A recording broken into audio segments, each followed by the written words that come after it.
Welcome to this video where I talk about what I've read in September, and if you like this video please consider subscribing. It's not often that I say this, but one of these books I gave 1 out of 5 stars, so look out for a little rant a bit later. The first book I finished this month I actually started reading in July, and the reason it took me so long to finish it is because it's horrifying, and that's Wars on Womanly Face by Svetlana Alexievich. And this is about the women in World War II fighting for the Soviet Union. This is a non-fiction and one of the big reasons why Alexievich won the Nobel Prize for Literature. She has traveled all around the former Soviet Union and collected stories from women that participated in Second World War on different levels. These women have been all from officers to snipers to nurses to cleaning personnel, and this really shows in this book. In the start of this novel there are scenes described that are so terrible that I really don't think I will get them out of my head at any time, but I think that's necessary to understand what it's like to be in the middle of a war. I would say that there is no structure in this novel. It's just a collection of stories, and there are hundreds of them, and the chapters can be named things like "The Briefcase Can't Shoot Me," because the chapters are based on things that women have said, and then she tries to collect similar stories into one chapter, but I don't see that much similarities in many of the chapters, I guess. When I started reading this novel, I thought it was important to remember the names of the people that were interviewed, but after a while I understood that there are so many women in this novel that you can't really remember them all. One of the things that made the biggest impression on me was reading about when Alexievich visited the women, and when she came in the door, the husband would maybe tell the woman that was being interviewed that she was going to make coffee or bring the food or just welcome the guest in a proper manner. And after a while the women tell Alexievich that they've killed 100 people with their sniper rifle. Just a mismatch between being a 16-year-old girl going out to war, killing hundreds of people, and then being an old woman at her home serving her husband coffee because he has told her to.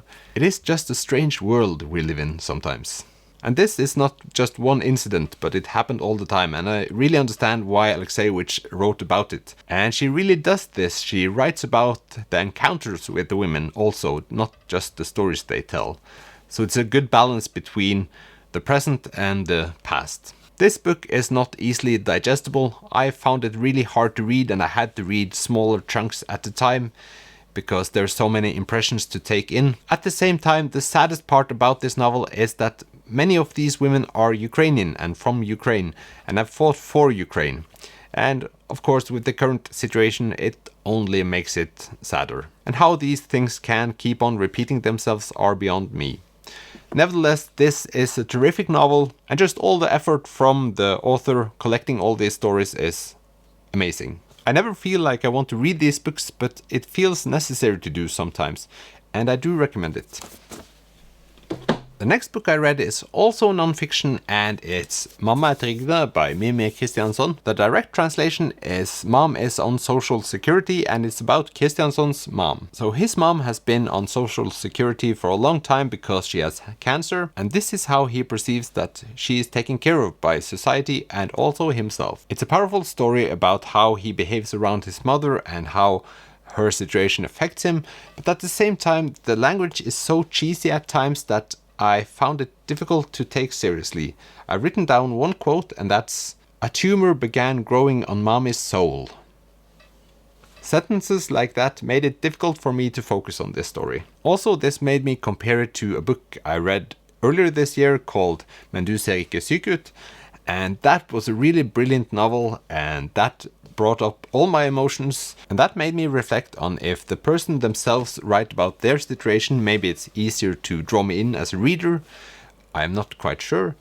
This next of kin perspective in this novel at least didn't do that for me. Also, I know him best as a politician, and when he wrote about how the welfare system works or what could have been different, it made me think really about him as a politician, and that did something to me. I don't know if it's positive or negative, but I was just really aware of my own head thinking about it. But all in all, this is just a good reminder of what people might go through, because she had cancer for a long time. It really affected everyone around her, and It's just something to be aware of. I should mention that this book is hugely popular in this country at this time, and it has been bought in large numbers by public institutions because it's important. So there's that.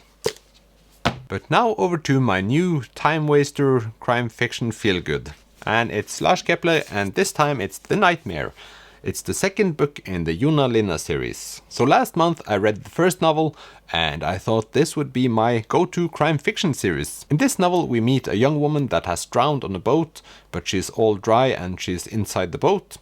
Also, this man hangs himself in his living room, but he has to have had help with doing so. But how? And so our detective Juna Linna wants to solve this case. And as always, I suspect he is able to persuade his superiors. As I mentioned in my last video, these books are more highly rated for each edition that comes out. Maybe because the people that read the first one and didn't like it doesn't read the second one. That might be an obvious explanation, but either way, I use that as fuel to continue reading this series. Also, it's quite easy to read them. This book feels a lot more fast-paced than the first one.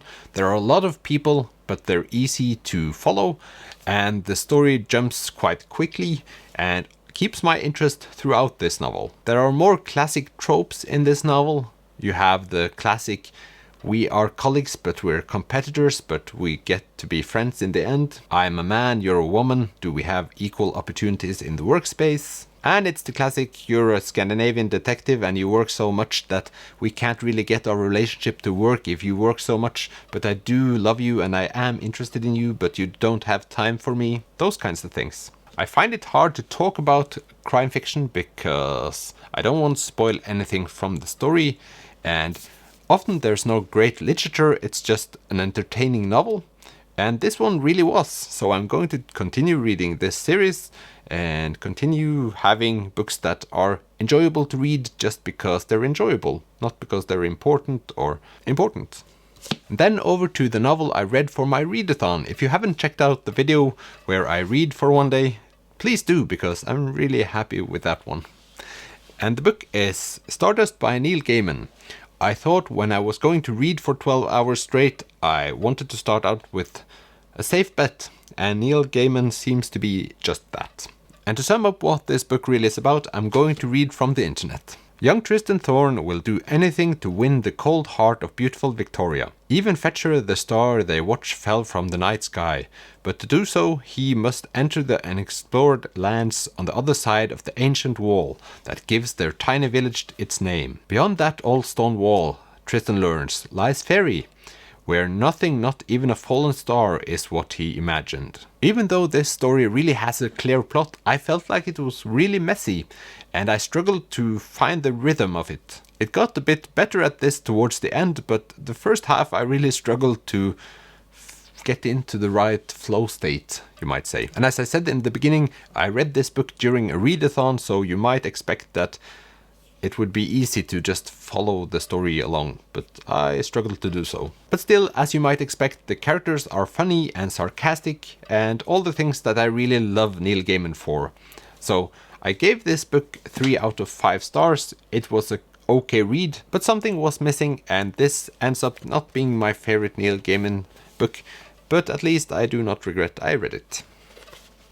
And in the same readathon, I decided to read one of the nominees for this year's Nordic Council Literature Prize, and that's Utregning av romfang by Solvej Balle. I think the English translation will be something like On the Calculation of Volume. And this is the first one of 7 books to be, and the 3 first are nominated for this year's prize. It's about a woman that suddenly relives the 18th of November all over again, at the same time as her husband don't. This freaks her out a bit, but not that much, but she starts documenting her journey and what she experiences and what reoccurs and what doesn't, and the conversations she has with her husband, and so on and so forth. The first thing that struck me about this book is the language, because it's easy to understand and it flows, which I dreaded it wouldn't, because it has a strange title and I have a lot of prejudices. I don't have a lot of things to say about this novel, because the things I have to say are mainly questions, because that's what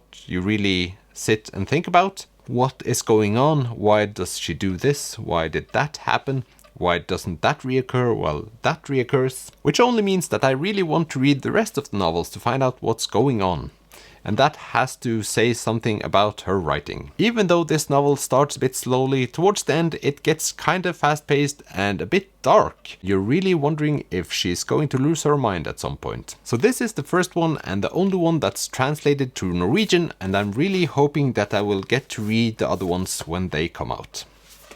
This next one won the Booker Prize in 2019, and it's Girl, Woman, Other by Bernardine Evaristo. This book is about 12 characters, mostly women, mostly black and mostly British. And they tell us stories about their lives basically, and it's sort of a stream of consciousness at times. To me this book felt like a mess without any meaning or direction, but a lot of messages to be delivered. And that's really not why I read books.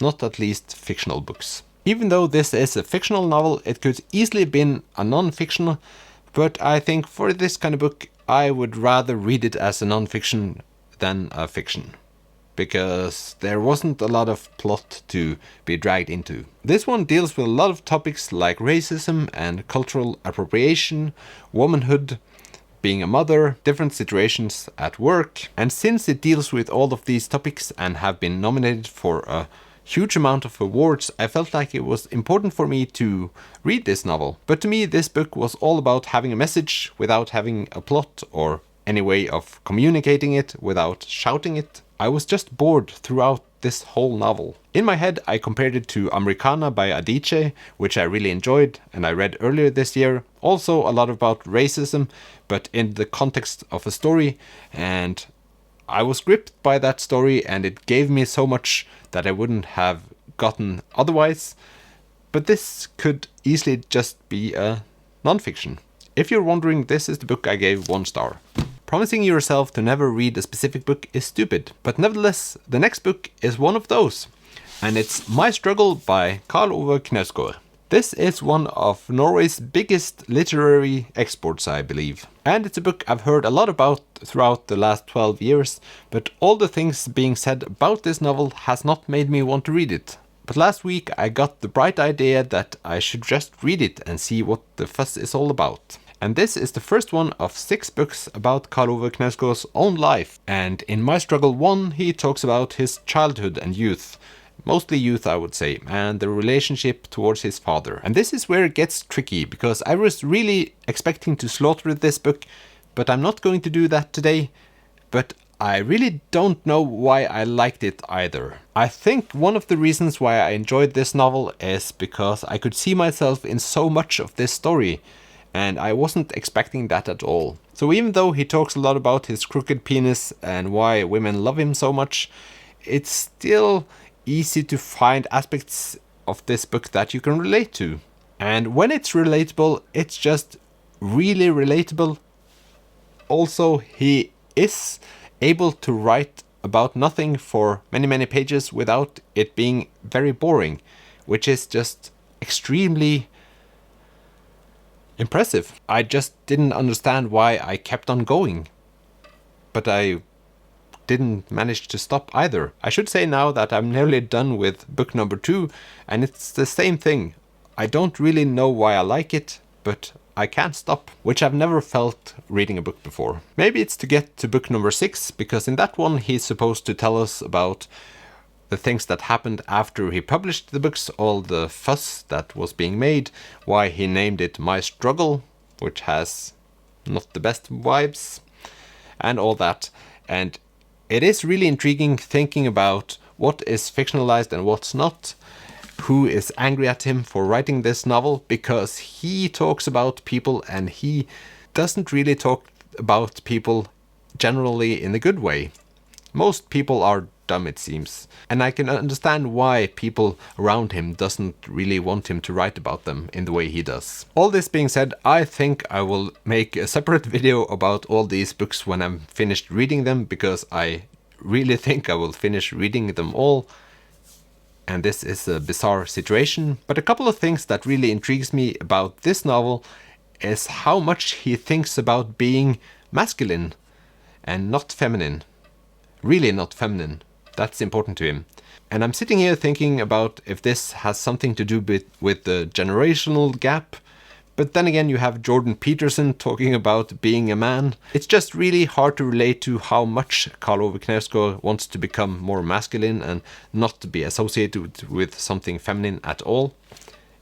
It's just really fascinating. The thing I liked the most about this book was when he talked about other artists or writers and he discussed their works. I in general like when people talk about other artists or paintings or art in general, and Karl Ove Knausgård really knows how to talk about things. That's what he does. He talks about small things over 30 pages. I really enjoyed when he talked about artists and art, which I don't care if he knows a lot about. It just feels like he knows a lot about it, and it's enjoyable to read about. So that's it. Next month you're going to hear me talk about book number 2, maybe 3, maybe 4, who knows? Where is this all going to end? I do not know. But anyway, that's the last book I finished in September. When it comes to books, this has to be one of the weirdest months yet. But I enjoy it. It's fun to be weird. So, if you want more weirdness, watch more of my videos. But anyway, thank you for watching this video. I hope you have a fabulous October. There will be links in the description if you want to check any of these books out. And I'll see you in the next one. Bye!